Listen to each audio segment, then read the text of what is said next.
दोस्तों जय हिंद। आज ये बात सही होगा ना, आप सुने होगे कि अक्ल चाहिए नकल के लिए, ऐसे सुने होगे बहुत कि नकल करोगे उसके लिए अक्ल भी चाहिए, नहीं तो क्या होता है दिक्कत हो सकती है। जैसे हमारे समय क्या होता कि हम 12वीं के एग्ज़ाम देने के लिए गए थे, तो हमारा जो एक दोस्त है वो 10वीं का गेस्ट पेपर लेके गया था एग्ज़ाम देने के लिए, ठीक है।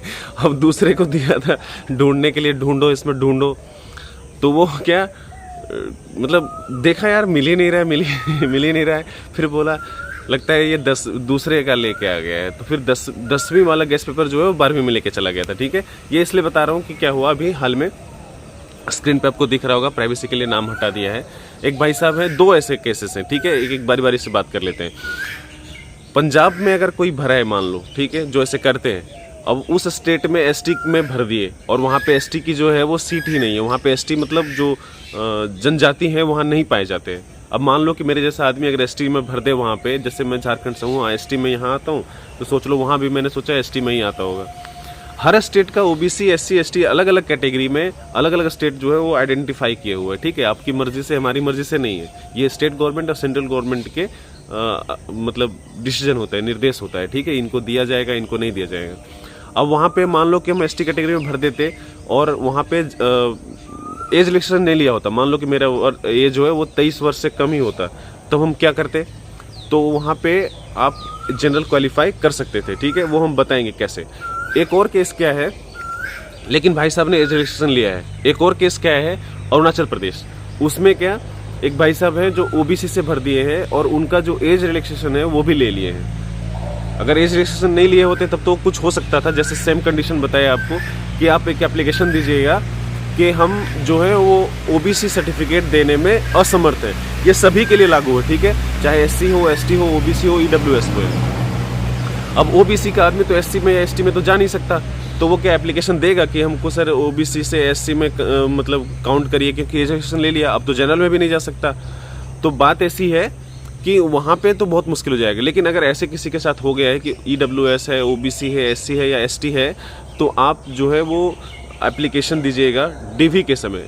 बहुत जो भाई साहब है वो हमसे जिनसे बात हुई, जिनका दिखाया आपको, वो लिख रहे हैं कि सर हम क्या मतलब फिजिकल के समय देंगे, तो फिजिकल के समय इसकी आवश्यकता नहीं है डॉक्यूमेंट्स की, आपको डीवी के समय देना पड़ेगा कि भैया सर हम जो ओबीसी लिख दिया था गलती से, हम ओबीसी सर्टिफिकेट या किसी भी कैटेगरी के लिए रिजर्व से अनरिजर्व में जाने के लिए ओबीसी एससी या एसटी किसी भी सर्टिफिकेट में आप हो मतलब क्लेम किए हो, लेकिन अगर आप चाहते हैं जनरल में जाना तो आप लिख सकते हो। और स्कोर ज़्यादा होना चाहिए, एज रिलैक्सेशन ज़्यादा होना चाहिए, मतलब नहीं होना चाहिए, और नंबर तो होना ही चाहिए जनरल क्वालिफाई के लिए।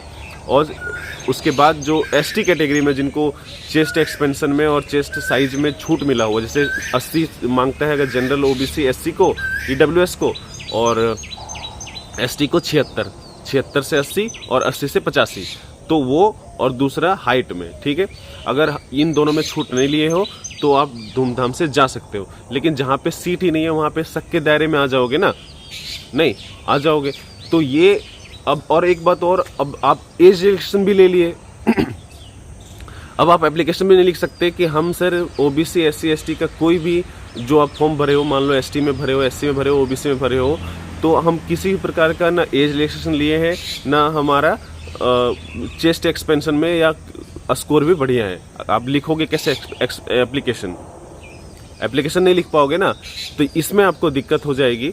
इनका तो भगवान ही मालिक है, मेरे हिसाब से इनका भर्ती हो पाना बहुत मुश्किल है, क्योंकि आप एज रिलैक्सेशन भी ले लिए हो और आप ओबीसी में भी नहीं, वहाँ पे ओबीसी की सीट ही नहीं है, क्योंकि वहाँ ओबीसी प्रजाति ही नहीं है। कहीं पे एसटी मतलब प्रजाति का मतलब गलत तरीके से नहीं, एसटी की जो जनजाति है वो भी नहीं है, ओबीसी भी नहीं है। तब उनका क्या होगा, जो एज रिलैक्सेशन ले लिए हैं उनमें दिक्कत होगी, ठीक है। आज इतना ही। अगर इस प्रकार का कोई प्रश्न हो तो आप ज़रूर लिखिएगा। जय हिंद।